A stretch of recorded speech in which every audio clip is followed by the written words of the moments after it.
नमस्ते। थर्ड आई में आपका स्वागत है। आज तो राजस्थान छाया हुआ है, पिछले एक आध हफ्ते से छाया हुआ है। दिन भर कार्रवाई हुई, शाम 4-5 बजे तक ये हुआ कि अब फैसला आएगा। लेकिन कुल जमा ये कि अब मंगल की शाम, ट्यूसडे की शाम तक का स्टे और सोमवार को कार्रवाई फिर रिज्यूम होगी। 2 दिन की छुट्टी बीच में। ये क्या बात हो रही है और क्या हो रही है उसका एक छोटा सा रेफरेंस बता दूं, फिर मेन मुद्दे पे आए। रेफरेंस ये है कि बहुत ज़्यादा लोग इधर उधर जा रहे थे, पार्टी छोड़ के कभी कोई किधर चला जाता था, सरकारें बार बार गिर रही थी। तो 1985 में जब राजीव गांधी प्राइम मिनिस्टर थे तो उस समय संसद ने समझा, देश की संसद को ये लगा कि नहीं बहुत ज़्यादा है, तो एक एंटी डिफेक्शन क्लॉज आया और जिसको शेड्यूल 10 कॉन्स्टिट्यूशन में शेड्यूल 10 के रूप में इसको इंसर्ट किया गया। और ये क्लॉज ये कह रहा था, ये बिल्कुल क्लियर क्लॉज था कि इसमें अगर कोई अपनी पॉलिटिकल पार्टी को चेंज करेगा, दूसरा ये था कि for defying parties directive for voting, और तीसरा ये था कि abstaining from voting by defying party whip. 3-4 थे कि कब कब स्थिति में आपकी सदस्यता चली जाएगी और कब आपकी सदस्यता नहीं जाएगी। ये भी बता दिया था कि अगर 2/3 सदस्य, 2/3 सदस्य अगर एक साथ पार्टी छोड़ेंगे तो आपकी वो डिफेक्शन नहीं माना जाएगा। ये उस समय आ गया और इसमें यह कहा गया कि इन सारी बातों का निर्णय आपकी मतलब एमएलए या एमपी साहब की सदस्यता जाने न जाने का निर्णय वहां का प्रिसाइडिंग ऑफिसर, मतलब समझ लीजिए जो स्पीकर होते हैं वो डिसाइड करेंगे कि आपने इसका उल्लंघन किया है या नहीं किया है, वो आपके फाइनल अथॉरिटी रहेंगे। ऐसे ही चलता रहा। लेकिन 1992 में 1992 में सुप्रीम कोर्ट ने यह कहा कि नहीं, आप ये जो निर्णय है ये फाइनल नहीं होगा आपका, एंड ये ओपन टू स्क्रूटिनी है। इसके अगेंस्ट अगर कोई सदस्य चाहे कि उसको ऐसा लगे कि गलत हुआ है तो वो हाई कोर्ट या सुप्रीम कोर्ट में अपील कर सकता है। कारण इसका ये था कि जनरली जो स्पीकर होते थे वो रूलिंग पार्टी के होते थे, जिसका अगर मान लीजिए जिसकी सदस्यता लेनी है तो वो थोड़ा जो ग्रे एरिया होती है या जो डिस्क्रिशनरी एरिया होती है उसमें वो हरदम उस सदस्य को जो रूलिंग पार्टी के अगेंस्ट रहता था मतलब उसकी सदस्यता चली जाती थी। तो इसलिए सुप्रीम कोर्ट ने 1992 में वर्डिक्ट करके कह दिया कि जो स्पीकर का या प्रिसाइडिंग अफसर का निर्णय होगा वो ओपन टू स्क्रूटनी है बाय हाई कोर्ट और सुप्रीम कोर्ट। अभी हाल के दिनों में एक इंटरेस्टिंग, अब इसके बहुत से वेरिएशन निकलने लगे, मतलब इसका तरह तरह के वेरिएशन निकलने लगे। एक वेरिएशन ये निकला कि तेलंगाना में शायद तेलुगु देशम के 15 विधायक थे, उसमें से 12 लोग अलग अलग टाइम में, मतलब धीरे धीरे करके वो जाने लगे। तो जब वो 12 हो गए तो तेलुगु देशम उस समय के जो स्पीकर थे उन्होंने ये निर्णय दिया कि डिफेक्शन है। वो डिफेक्शन इसलिए कि जिस दिन मैं निर्णय ले रहा था उस दिन ये 2/3 से ज्यादा थे। अच्छा, मेरे हिसाब से जो कॉमन नॉलेज से वो ये है भैया, जिस दिन तुमने छोड़ा उस दिन तुम 2/3 थे कि नहीं थे, लेकिन उन्होंने उसका इंटरप्रिटेशन ये कर दिया। तो हर स्पीकर इसको अपने हिसाब से तोड़ मरो। अभी हाल के दिनों में क्या हुआ जो आपको अगर याद दिला दें, कर्नाटक में 3 जनता दल एसके और 14 कांग्रेस के एमएलएज ने रिजाइन किया। रिजाइन करके उन्होंने अपना इस्तीफा दे दिया स्पीकर को। स्पीकर ने कहा कि नहीं, अभी हम इनका रेजिग्नेशन होल्ड पे रखें, जरा हम जांच पड़ताल कर लें कि क्या हो रहा है। ये जितने 17 एमएलए थे ये सुप्रीम कोर्ट चले गए और सुप्रीम कोर्ट में जाके इन्होंने कहा कि मेरा इस्तीफा मंजूर कराइए। अच्छा, अब इसमें क्या पेच था? इसमें पेच ये था कि अगर आप ट्रस्ट वोट हैं, जो स्पीकर जिस तरह से इंटरप्रेट कर रहा था, प्रिसाइडिंग अफसर स्पीकर, वो ये कह रहा था कि अगर आपने ट्रस्ट वोट में अपनी पार्टी का व्हिप नहीं माना, उसका उल्लंघन किया, तो आपको हम डीबार कर देंगे, आपकी सदस्यता जाएगी और आप जब तक ये सेशन चलेगा, मतलब ये जो विधानसभा का जितना भी बाकी है कार्यकाल, आप उस दौरान इलेक्शन नहीं लड़ सकते हैं। और हम 6 साल के लिए कर देंगे तो अगला इलेक्शन भी नहीं लड़ पाएंगे। तो इन लोगों का, कर्नाटक के एमएलए का कहना यह था कि आप हमारा इस्तीफा कर लिए। भाई हमने तो व्हिप का उल्लंघन किया ही नहीं, मैंने तो पहले ही इस्तीफा दे दिया। स्पीकर साहब अड़ गए थे कि मैं इस्तीफा तो बाद में मंजूर करूंगा, पहले मैं आपसे जरा जांच पड़ताल कर लूं। इस बीच नो वो कॉन्फिडेंस या नो कॉन्फिडेंस मोशन आएगा, उसमें आप व्हिप का उल्लंघन करेंगे और आपको हम आपकी सदस्यता चले जाएगी। इस केस में भी सुप्रीम कोर्ट को इंटरवीन करना पड़ा, उसको कहना पड़ा कि नहीं नहीं, अगर सदस्यता जाती भी है या इस तरह का होता है तो वो डिबार नहीं किए जा सकते हैं इलेक्शन लड़ने से। तो मेरा ये कहना है कि इसको अपने अपने ढंग से हर एक आदमी तोड़ मरोड़ रहा था। अभी प्रेजेंट केस में क्या हुआ वो जरा समझ लीजिए। प्रेजेंट केस में यह हुआ कि सचिन पायलट जी अपने कुछ साथियों के साथ, जो अब मोर और लेस क्लियर हो गया कि 19 एमएलए के साथ आके गुड़गांव के एक होटल में, और गुड़गांव में शायद इसीलिए रुके क्योंकि वो बीजेपी शासित प्रदेश है, वहाँ की पुलिस उनका प्रोटेक्शन करेगी। नहीं तो नॉर्मली आदमी दिल्ली आता, अगर उनको अपने कांग्रेस की हाईकमान से मिलना रहता है या कांग्रेस की पार्टी से, वो आके रुक गए हैं गुड़गांव में। और वहां से उन्होंने, भाई पार्टी की, पार्लियामेंट्री पार्टी की बैठक हुई जयपुर में, ये सारे लोग गए नहीं। जब गए नहीं तो पार्टी को अब एक चीज समझ में आ रही थी कि अगर इनको निष्कासित, देखिए अगर पार्टी ने इनको एक्सपेल कर दिया तो इनकी मेंबरशिप नहीं जाएगी, तो पार्टी एक्सपेल नहीं करना चाह रही थी। तो पार्टी ने क्या किया कि स्पीकर, जो फिर कांग्रेस के हैं, सीपी जोशी साहब, पुराने कांग्रेस के, मतलब स्पीकर वही हैं, उनको पार्टी ने लिखा कि इन्होंने 2 बार हमारी कांग्रेस पार्लियामेंट्री पार्टी की बैठक हुई और उसमें ये नहीं आए, विधायक दल की बैठक में ये लोग नहीं आए, और इनको इसलिए करते हुए इनकी सदस्यता समाप्त कर दी जाए।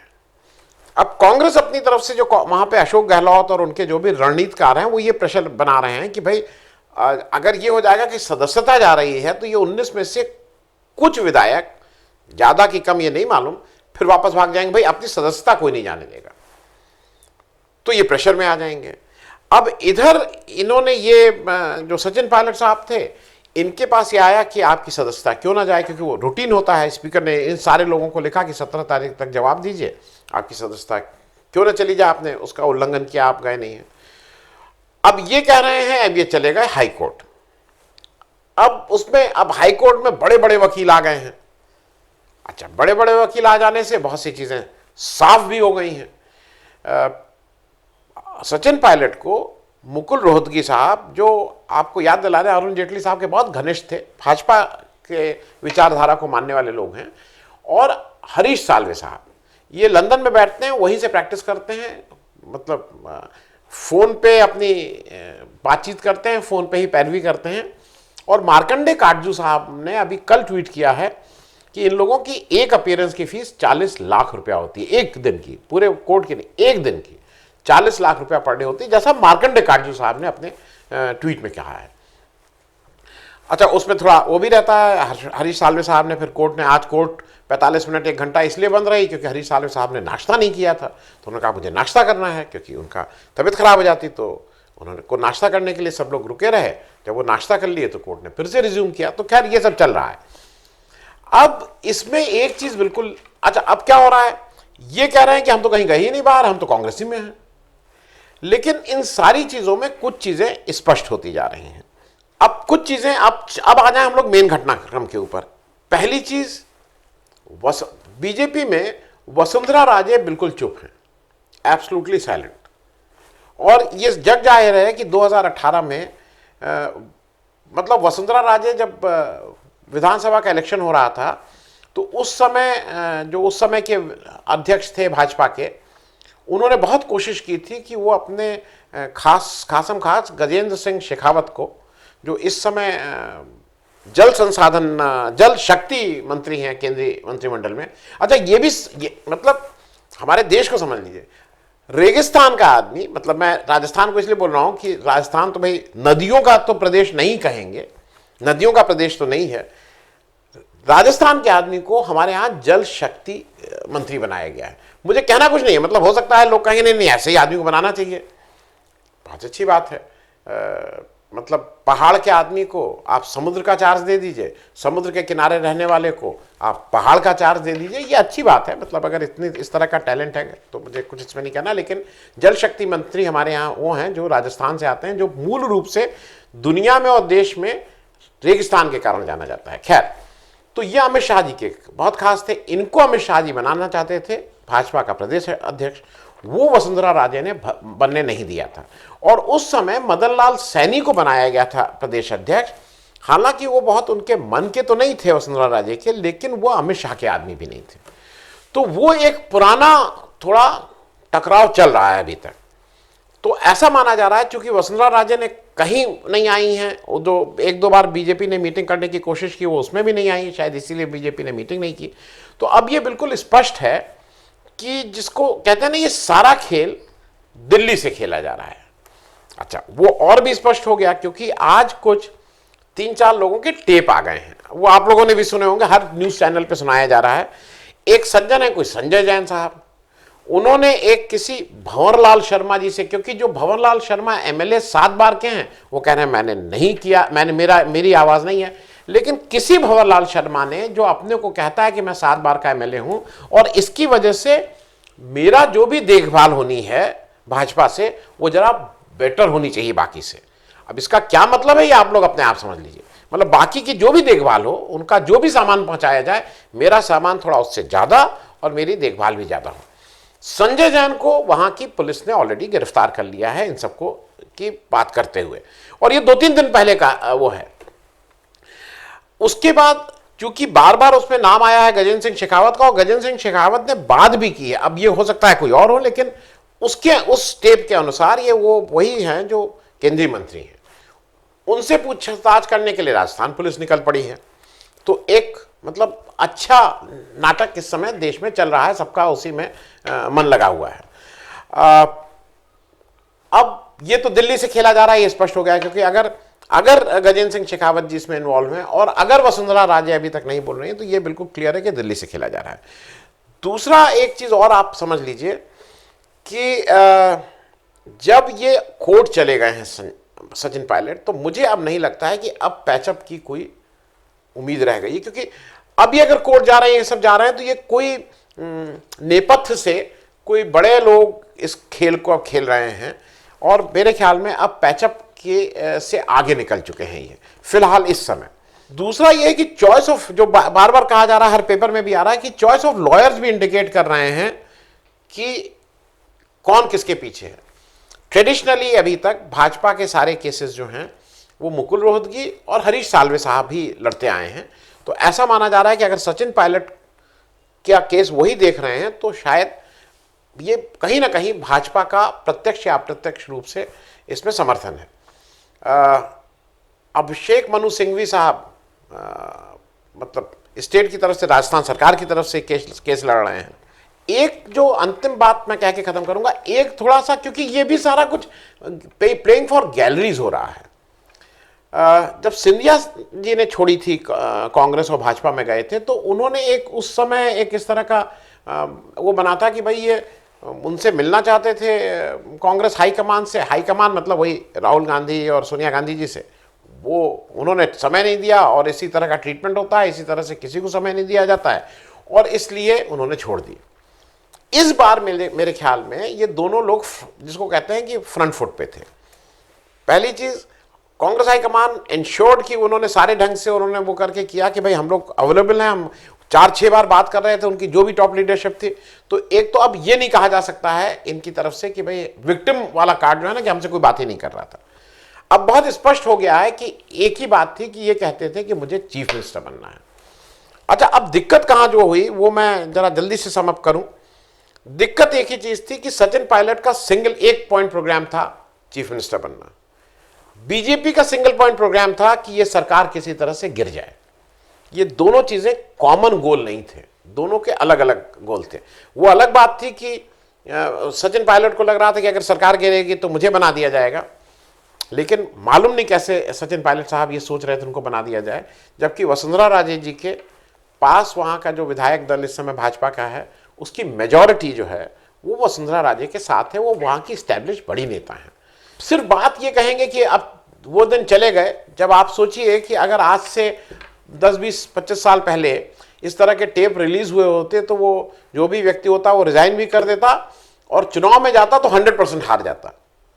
लेकिन अब किसी को इससे फर्क नहीं पड़ता है, और जनता को भी, हम लोग को भी फर्क नहीं पड़ता है। वो आप पैसा ले रहे हैं, नहीं ले रहे हैं, आप इनकाउंटर करवा रहे हैं, नहीं करवा रहे हैं, आप खुद इनकाउंटर कर रहे हैं, क्या कर रहे हैं, इससे कोई फर्क नहीं है।